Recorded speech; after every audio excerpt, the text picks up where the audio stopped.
Do not move." The voice came from the end of the corridor like a hand pressed flat against a chest. Low, certain. The kind of voice that has never needed to raise itself because the world has always gone quiet around it first. Naledi Dlamini froze mid-step in the backstage corridor of Club Obsidian. One heel lifted off the marble floor, her silver wrap clutched against her chest. The hallway smelled of expensive cologne and something older underneath it.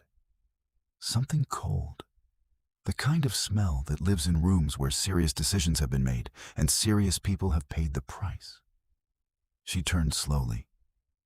He was at the far end of the corridor, leaning against the wall with his arms folded, as if he had been there a long time and had nowhere else he would rather be. He wore a black suit so precisely cut, it looked less like clothing and more like intention. His jaw was sharp, his eyes were sharper. And running from beneath the collar of his white dress shirt, curling up the left side of his neck in dark, deliberate ink, was a dragon. Its scales were so detailed, they seemed, in the dim backstage light, to breathe. The dragon continued down his left arm, its body coiling through smoke and deep water, disappearing under his cuff. On his right forearm, columns of dense Korean script ran tight and purposeful. Characters stacked like a contract or a confession, or the kind of record a man keeps when he does not trust anything else to hold the weight of what he needs to remember. She did not know his name yet, but she knew the type of stillness he carried. She had grown up in Johannesburg. She had learned early what dangerous looked like when it dressed itself in something expensive and stood very still at the end of a corridor. "There is a man at the end of this corridor," she said out loud, to no one in particular, her voice entirely level, "looking at me like I owe him something." A pause. "And I do not owe anyone anything." Something shifted in his face. Not a smile. Too small and too controlled for that. More like a door cracking open 1 inch before someone thought better of it. "You drop this," he said. He held up a small gold earring. The Swazi beadwork one her grandmother had made by hand. Sent 2 birthdays ago. Irreplaceable. Warm in his fingers like it did not know whose hand it had found. She had not noticed it was gone. She walked toward him slowly, not out of fear. She checked, and it was not fear. But because she had decided a long time ago never to rush toward any man, no matter how the air changed when she moved closer to him. She took the earring from his open palm without touching his fingers, held it to the light. "How long were you watching before I dropped it?" she asked. He said nothing. Up close, the dragon on his neck looked different than it had from a distance. Not threatening, exactly. Something older than threatening. Something that had been through fire and decided fire was manageable. She filed that. She filed everything. "That is what I thought," she said. And she walked past him. Behind her, she heard him exhale. Just once. Quietly. Like a man who had been holding his breath longer than he intended and had only just realized it. That was Thursday. The Thursday that split his life into before and after. Though he would not understand that until much later. By the following Thursday, she had learned 3 things about the man who occupied the upper balcony of Club Obsidian every single week with the permanence of installed furniture. His name was Jang Woo-jin. He owned every square meter of the building she danced in, and every person employed by that building underwent a visible physical change the moment he walked through the door. Security staff who managed violent men twice their size would find something suddenly compelling about the middle distance. Bartenders shifted from relaxed to urgent in an instant. The general manager would straighten his jacket, once, then again. Even the music seemed to lower itself slightly, the way a room adjusts when something apex level enters the space. She filed all 3 facts. She considered what they collectively described. Then she danced like she was the room anyway, because that was what her mother had raised her to do. "You are not a guest in any room you enter, Naledi," her mother used to say in Swazi, pressing both warm hands to her daughter's face. "You are the room." She was 26 years old, born in Mbabane, raised between Swaziland and Johannesburg, performing her own choreography 6 nights a week at the most exclusive underground venue in Gangnam. She was also studying architecture remotely, obsessed with the science of how things were built, and more specifically, with what made them hold together under sustained and unpredictable pressure. She sent money home every month. She laughed too loudly for most rooms she was invited into. She refused absolutely to perform a smaller version of herself for anyone who found her full version difficult. She thought about structure constantly. She thought about it when she danced. She thought about it when she looked at buildings. And she thought about it with an attention she did not entirely trust yet, whenever she watched Jang Woo-jin sitting in the upper balcony. Because a man like that did not simply happen. He was constructed, deliberately, expensively, at great cost to whatever had existed before the construction began. She kept asking herself the same question. What was underneath it? What had it been built to contain? She was about to find out. It was a Tuesday night. No performance, no audience. She had stayed late in the rehearsal studio below the club, working alone on a new piece. A piece about the space between surrender and defiance. About how love and loss do not occupy separate territories but the exact same coordinates, and what it looks like to dance that truth without apologizing for either side of it. The 30-second transition was the problem. Every time she reached it, her body chose. She needed it to hold both. She could not find that in herself yet. She did not hear the door. She only stopped when she caught his reflection in the mirror. He was standing in the doorway, jacket off, sleeves rolled to the elbow, the full tattoos visible in the studio's clean light for the first time. The dragon on his left arm was extraordinary up close. Each scale distinct, the creature's body coiling through layered ink that conveyed deep water and something beneath it. Something that might have been grief traveling at such slow velocity it had taken on the properties of stone. His right forearm held the dense columns of Korean script. She would learn later what they said. The names of men he had lost, written into his skin because he did not trust any other system to hold the weight of what he needed to remember. "Studio closes at 11, she said, without turning around. "I own the studio. And I am in the studio. So technically, right now, I own it more than you do." A pause. Then the sound of him walking in and sitting on the bench against the wall. She waited for something arrogant, something that would give her a clean reason to send him away. Nothing came. She turned around. He was watching her with an expression she could not name. Not desire alone. Desire was there. She was not going to pretend she could not read it. But it was layered under something older. Something involuntary on a face trained to produce only intended expressions. The look of a man standing in front of something that moved him before he had a chance to decide whether to allow it. "What are you working on?" he asked. His actual voice, not the one he used in the world. "The space between giving in and holding on," she said. He looked at her for a long time. "Can you show me?" She should have said no. She pressed play and danced the transition anyway. Just the 30 seconds. She felt his eyes on her the entire time. Close and real and paying. The kind of attention a person pays when they recognize something that belongs to them and are only just understanding it.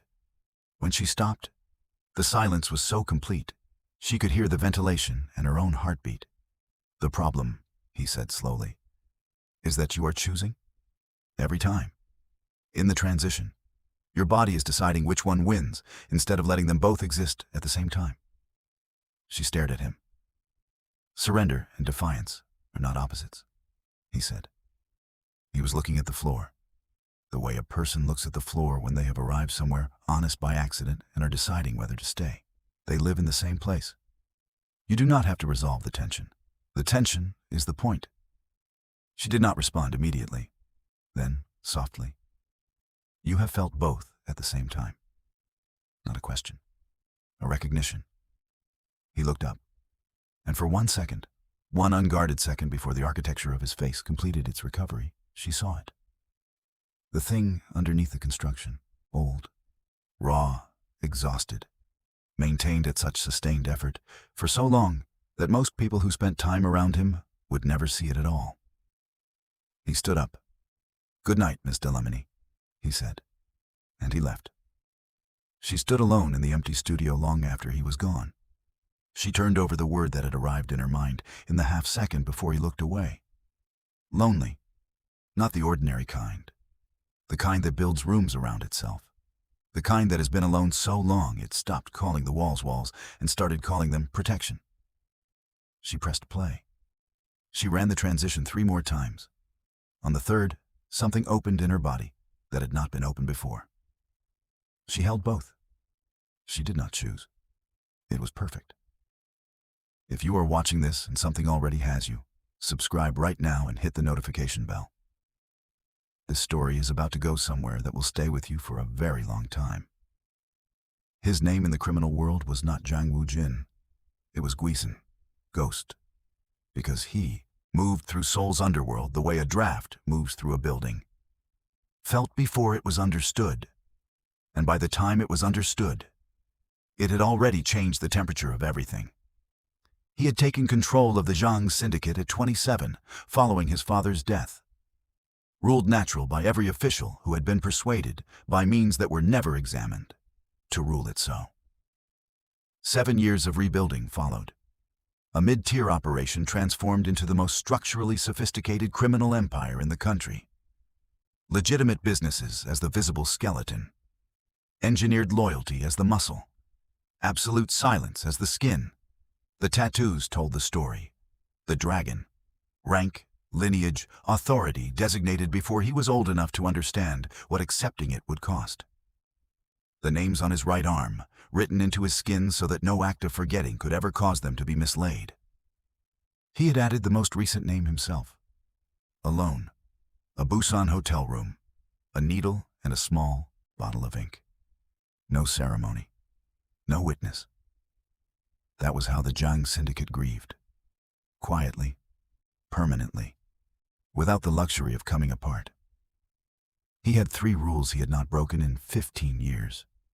He did not make decisions from emotion. He did not allow attachments that could be used as leverage. He did not want what he could not control. He broke all 3 on a Thursday in November, standing on an upper balcony in his own club, watching a woman dance like she was having a private conversation with the part of God that does not answer. He sent flowers the next morning, anonymously. They came back that same afternoon. I do not accept deliveries I did not order. But they were beautiful. You have good taste for someone with no manners. He read it 4 times, put it in the top drawer of his desk, opened it briefly each morning for 2 weeks before touching anything else. He escalated. A first edition architectural history of African modernism, sourced through 3 dealers. Back. A jade plant in a handmade ceramic pot because she had told a member of the cleaning staff that she missed having something green. Back. The note said only, "You asked someone about me. That is not charming. That is surveillance." He laughed. Alone in his office at 10:30 on a Wednesday night. His head of security, standing in the corridor, exchanged one look with his colleague, and they made the silent, mutual decision never to mention it. He stopped sending gifts. He came to her instead, 7 in the morning, the juice bar on the ground floor. She was on a stool in rehearsal clothes, bare-faced, mango smoothie to one side, a structural engineering textbook open on the counter. Working through it with a red pen the way someone works a problem they refuse to lose. He sat down next to her without asking. "You own this juice bar too?" "The whole building. Then you can afford your own smoothie." He ordered coffee. The barista's hands shook slightly, making it. She noticed. She glanced at him, sideways for the first time outside the theater of the club, not with fear, with measurement. "You frighten people," she said. "Yes. Does that bother you?" He considered it genuinely. "It used to be useful. Now it is just the air in the room when I walk in. I stopped noticing I was making it." She set her pen down and looked at him fully, in proper morning light, for the first time. His face was different here. The morning light caught the corners of his eyes in a way the club's darkness never had. And what she saw there changed the entire reading of him. A tiredness so deep it had become structural, not sitting on the surface of his face, but embedded inside the architecture of it.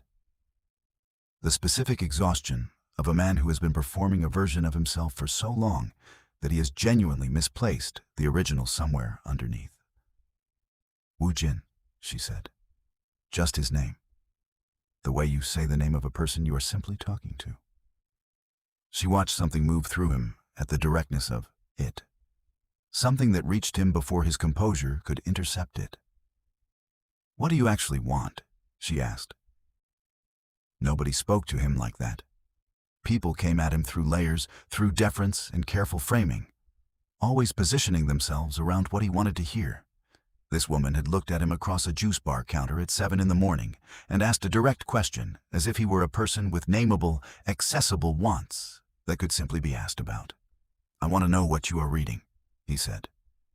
The most honest answer he had. She looked at him for a moment. Then she slid the textbook across. He read the page she had been underlining. Tensegrity.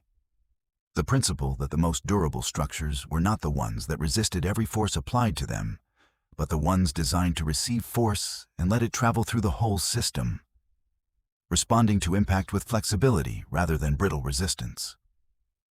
He read it twice, and something shifted behind his eyes. The structure does not resist force, he said slowly. It distributes it. Exactly, she said. Her voice opened, became less guarded, more alive. Nothing breaks because nothing is brittle. The tension is not the problem. The tension is what makes it work. He thought about his syndicate. He thought about his father. He looked at the names on his right forearm and thought about every wall he had ever built. How many had cracked because they were built to resist instead of to receive. That is a more elegant system than what I run, he said. I know what you run, she said, plain and easy. I am not naive about this building or what you are. I am also not afraid of you. I know, he said. Then do not give me the performance. If you are going to sit next to me at 7 in the morning, be a person. I do not know if I remember how, he said. Then we will figure it out, she said. You can stay. But I am not discussing your business, and I am not impressed by money. Fair warning, he stayed 2 hours. He was 45 minutes late to a meeting that left 12 senior members of his organization sitting in escalating silent anxiety. He did not apologize. Now, here is what the others did not see. On his way back from that meeting, a black car slowed beside him in the underground parking structure below the building. Not one of his. 2 men got out. One held a phone with a photograph on the screen. Naledi, leaving the building that morning, taken with a long lens, her face captured clearly. A note on the back of the photograph in Korean. 3 words. We see her. Woo Jin did not move for a long moment. Then he took the photograph, put it in his jacket pocket, got in his car, and made a phone call that ended 3 very specific careers before midnight. Nobody would use her photograph again. But the message had been sent, and he had received it. He understood now. This was no longer just something happening to him. This was a target being painted, and the target was not on him. Their mornings continued, 6 days a week, before Seoul fully woke up. The conversation moved from structure to philosophy to the quality of silence in rooms where important things had once been decided. She told him about Mababani, the light on the hills at dusk, her mother's voice while she cooked, her grandmother's hands making beadwork with the patience of someone who understood that beautiful things could not be hurried. He told her, in pieces, the way you take apart something rigged, about what his father's love had required of him, about the names on his arm, about what it meant to spend 15 years being exactly what an empire needed, and forgetting somewhere in the middle of all that becoming who had existed before it started. She listened the way a well-designed structure receives weight, fully, steadily, without buckling.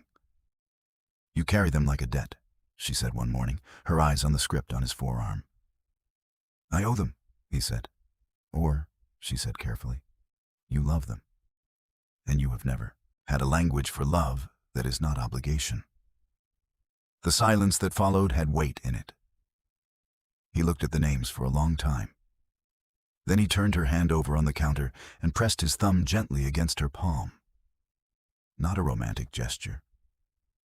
Something more honest than that. Something that said, I hear you. I am still here. I do not yet know what to do with what you just said, but I am not running from it. She let her hand stay. It was around this time that Naledi began noticing things. Small things. The kind that individually mean nothing and collectively mean everything. A car she did not recognize parked outside her building 3 mornings in a row, always a different color, always gone by afternoon. A man at the end of her usual route, who appeared twice in 1 week reading a newspaper, but never turned a page. The sensation, once or twice walking home from the club at night, of footsteps adjusting their pace slightly when she adjusted hers. Nothing she could point to. Nothing she could name. She said nothing to Woo Jin. Not yet. Instead, she began varying her routes. She took different exits from the building. She noted faces on the street the way she noted structural details in buildings. Cataloging, filing, building a picture. She was not afraid. But she was paying attention the way a person pays attention when something in the back of their mind has started quietly, persistently, knocking. One evening, walking back from a late rehearsal, she turned a corner and stopped.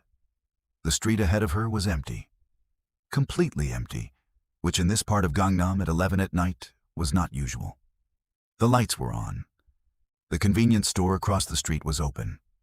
But the pavement was bare, and the air held a particular quality of stillness that she recognized from nowhere consciously and everywhere, instinctively.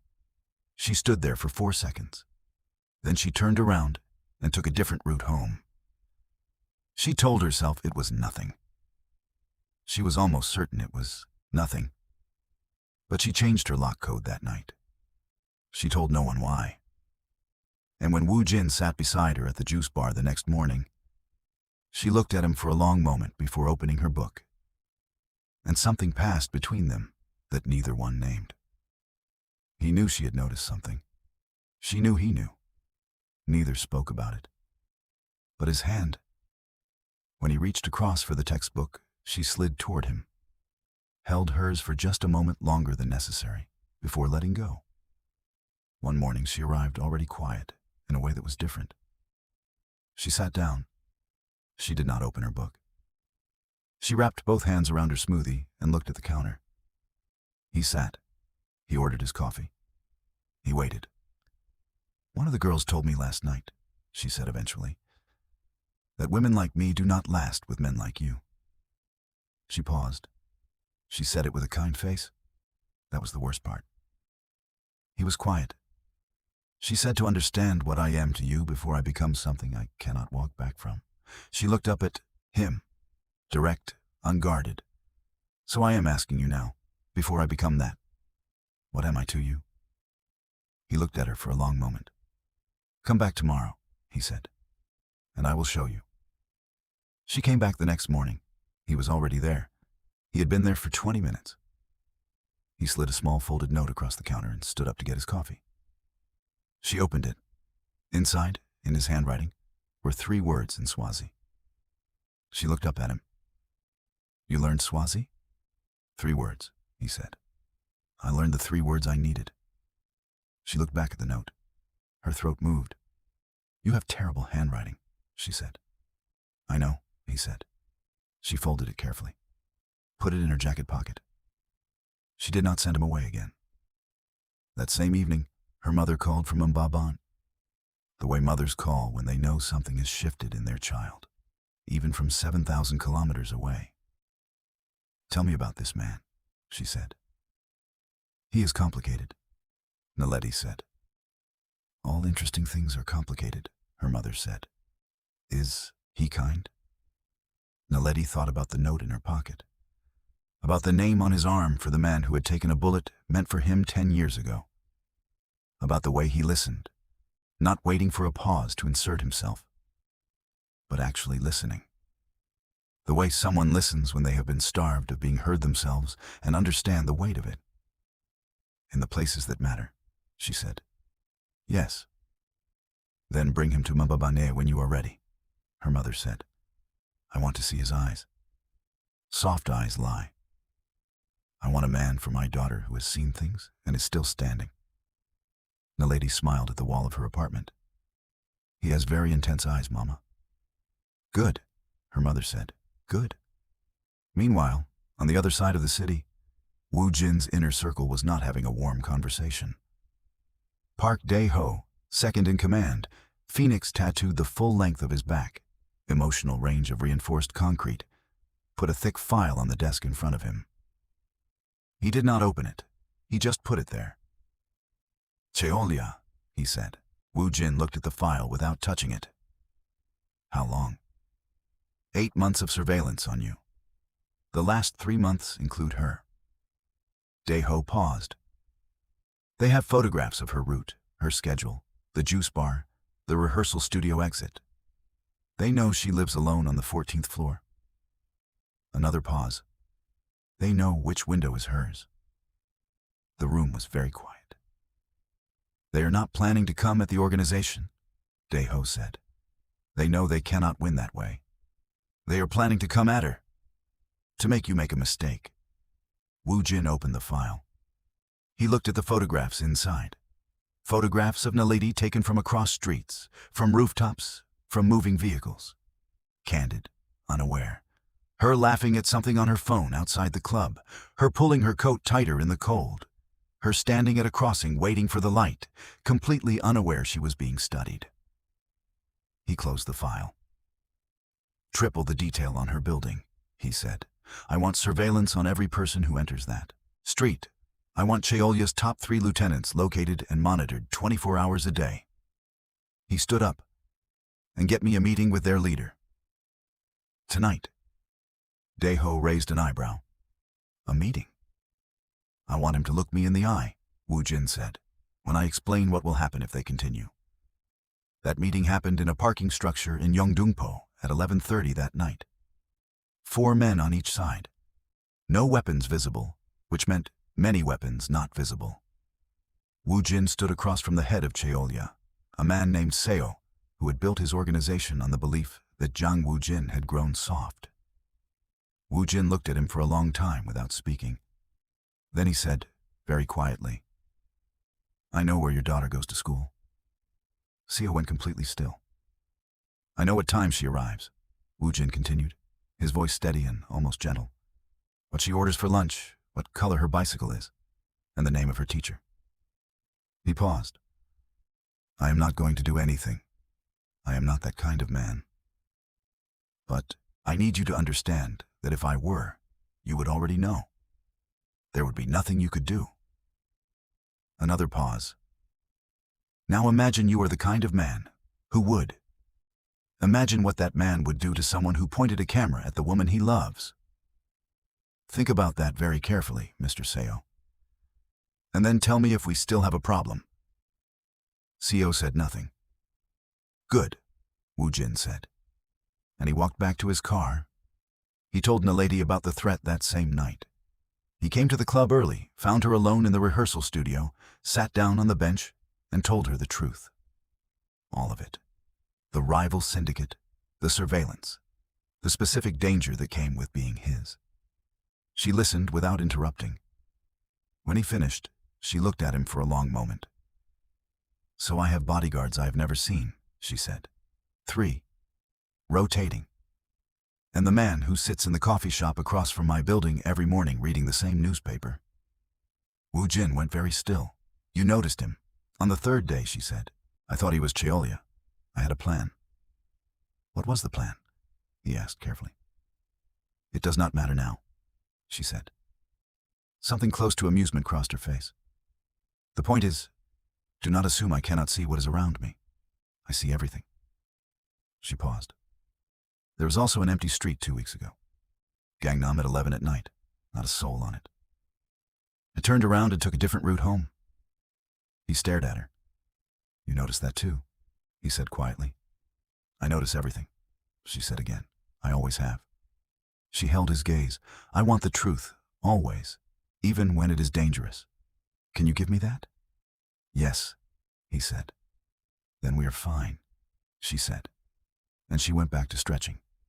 He sat on the bench for 10 more minutes, unable to leave, watching her move with the focused ease of a woman who had just been told her life was in danger and had filed it and continued, because she had already decided he was worth the risk and had nothing further to deliberate. He thought, I am going to spend a very long time being undone by this woman. He thought, good. Then the article happened. A gossip column. A photograph of them leaving the building together one morning.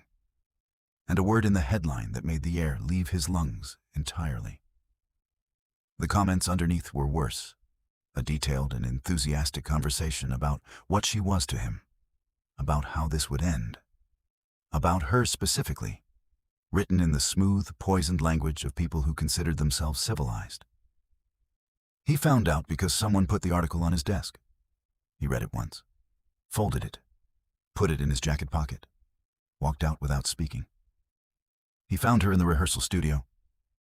She had been crying, recently, briefly, and had stopped by will alone. Her eyes were dry. Her jaw held the set he knew, her armor, assembled quickly, worn cleanly. But her hands were not entirely steady. He stood in the doorway. She looked at him. She saw his face. She understood immediately why he had come. You saw it, he said. Everyone saw it. Level. Steady. Costing her. The comments were instructive. Naledi, do not apologize. One hand up. I do not need an apology. I need to ask you something, and I need the truth. Yes. She looked at him for a long, measured beat. In the silence between them, the air was very still. Is there a version of this, she said, where I am just something that happened to you? Because if that is what this is, I need to know now, before I cannot walk back from it. He looked at her standing there, dry-eyed and armored and working so hard to be steady, and something in his chest went very quiet and then very certain. He crossed the studio. He stood in front of her. He did not move immediately. He looked at her. She looked back. And in that single breath of space between what had been and what was about to be, she saw everything his face had never let her see before. The names on his arm, the ghost he had been to everyone else, the man he was, right now, standing in front of her, making the only decision in 15 years that had felt entirely free. Then he took her face in both hands and kissed her. Not the kiss of a man making a point. The kiss of a man who has run out of constructed language and is left with only what he actually is. Soft at first, almost unbearably careful. His thumbs on her cheekbones, his eyes closed, his whole body saying the thing that words had never caught up to. And then she made a sound against his mouth, small and real and completely unguarded, and his last wall came down at the foundation. He pulled back just enough to breathe, his forehead against hers. There is no version of this, he said, his original voice, the one before the empire, before the ghost, before the name that was not his name. There is only this. There is only you. Do you understand me? Only you. She was quiet for a long moment. Then she pressed her face into the curve of his neck, and he folded both arms around her completely. And they stood in the empty studio while Seoul ran its enormous, indifferent business outside. He felt, for the first time since he was young enough not yet to know what his life would cost him, whole, not fixed, not saved, whole. The way a structure feels when the last load-bearing piece finally settles into its correct position and everything that has been leaning learns to stand. Later that night, long after he had gone, she pressed play. She danced the transition. She did not choose. She held both. It was perfect. And she knew it. What came next arrived without warning, the way the worst things do. A Wednesday morning. She varied her routine that day, arriving late because of an early remote lecture, taking a different route because she felt like walking. 3 men in a car she did not recognize. The moment they slowed beside her, she understood immediately. She got in without a fight. Not out of fear, out of calculation.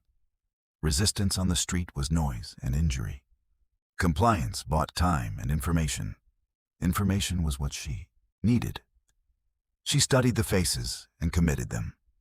Memorized the plate, counted the turns, and tracked the elapsed time on her phone before they took it. She noted the direction, the industrial sounds outside the windows, the smell of the area they eventually stopped in. She sat on the concrete floor of the warehouse they put her in, and she thought clearly and steadily, the way a building stands under weight. Not by fighting the pressure, by distributing it, letting it travel, staying upright because nothing was brittle. She was not afraid. She was furious. The cold kind, the kind that sharpens into something useful. She found a discarded newspaper near the door and pulled it toward her with her feet. She read it, because she was constitutionally incapable of being anywhere, including a warehouse floor with her wrists bound, without trying to understand the world around her better. She was on page 3 when she heard him. She knew it was him before the door opened. She knew from the quality of silence that preceded him, the way sound changed in a space when Jung Woo-jin moved through it. Everything went quiet, not from fear alone, from something older. The wordless animal understanding that the most purposeful thing in the room had decided to move. The door came open. He stood in the frame. And his face. She would think about his face in that doorway for years afterward. It was not the face of Gwison.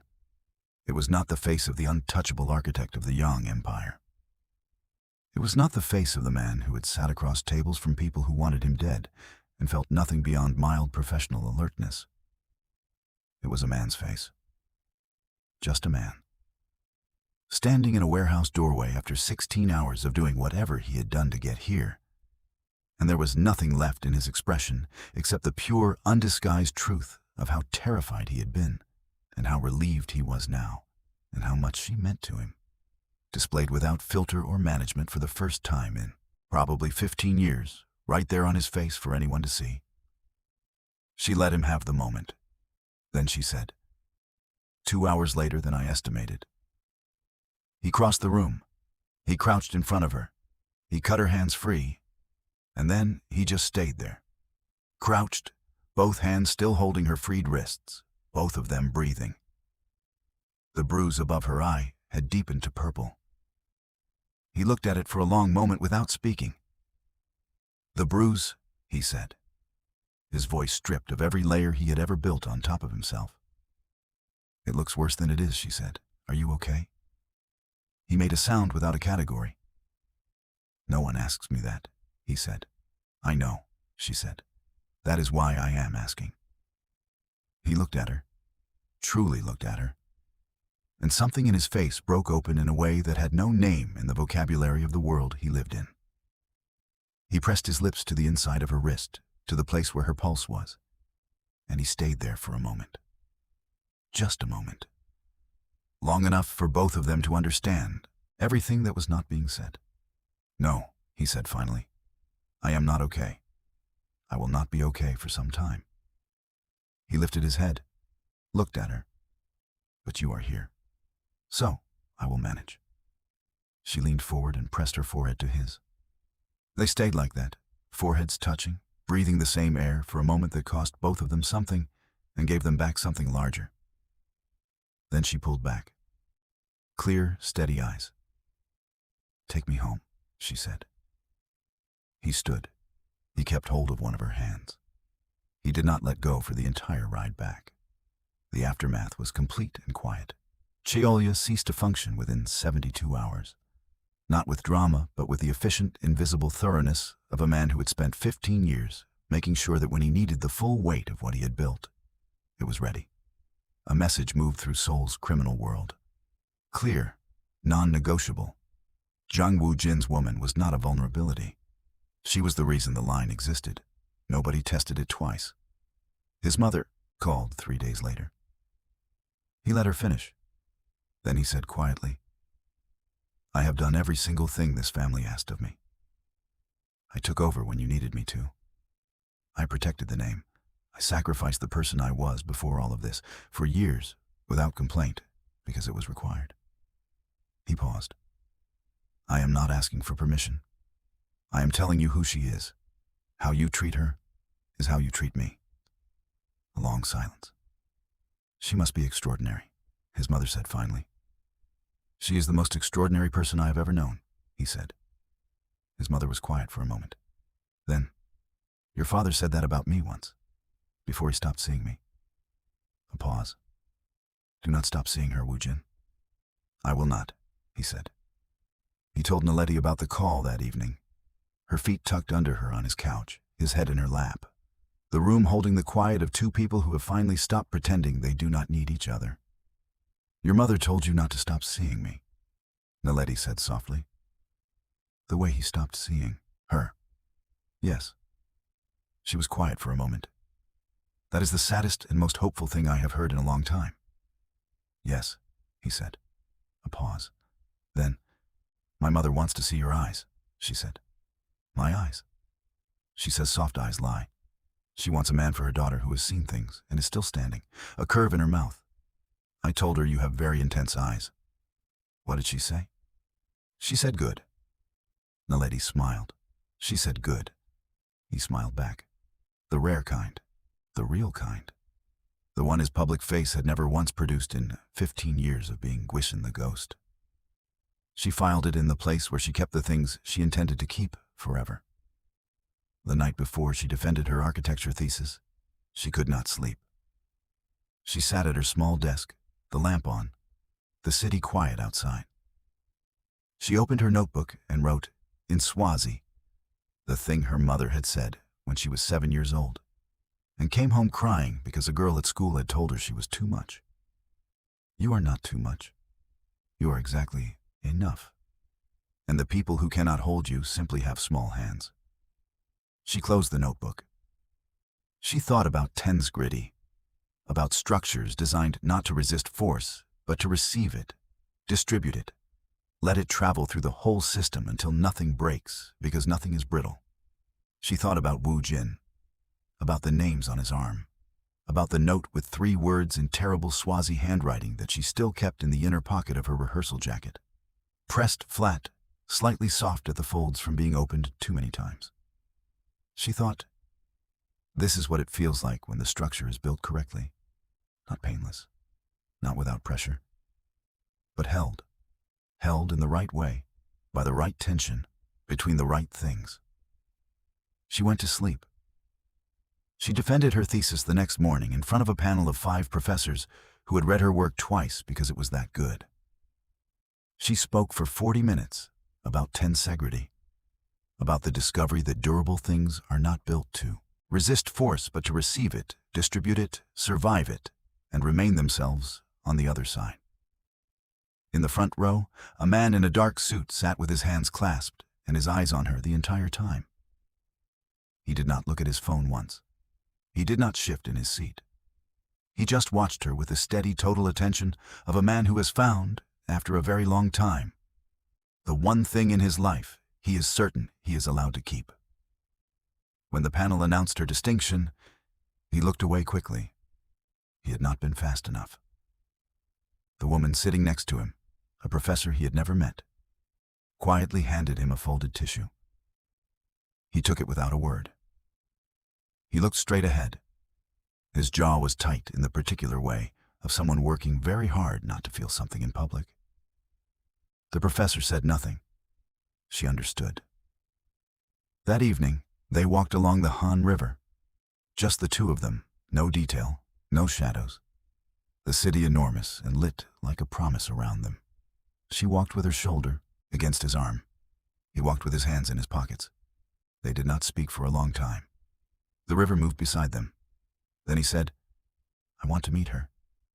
She looked up. "Who?" "Your mother," he said. "I want her to see my eyes." Naledi stopped walking. He stopped beside her. She looked at him in the river light at the dragon on his neck and the names on his arm, and the face that had, in the months since a Thursday in November, gradually and at great personal cost, learned to be a face again rather than a wall.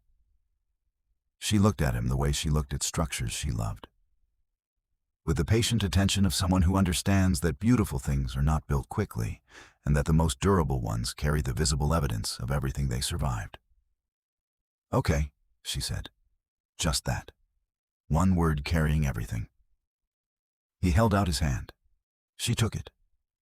They walked. If this story reached something in you, subscribe to this channel, drop a comment telling us which moment broke you first, and share this with someone who deserves a love story that actually costs something. We will see you in the next one.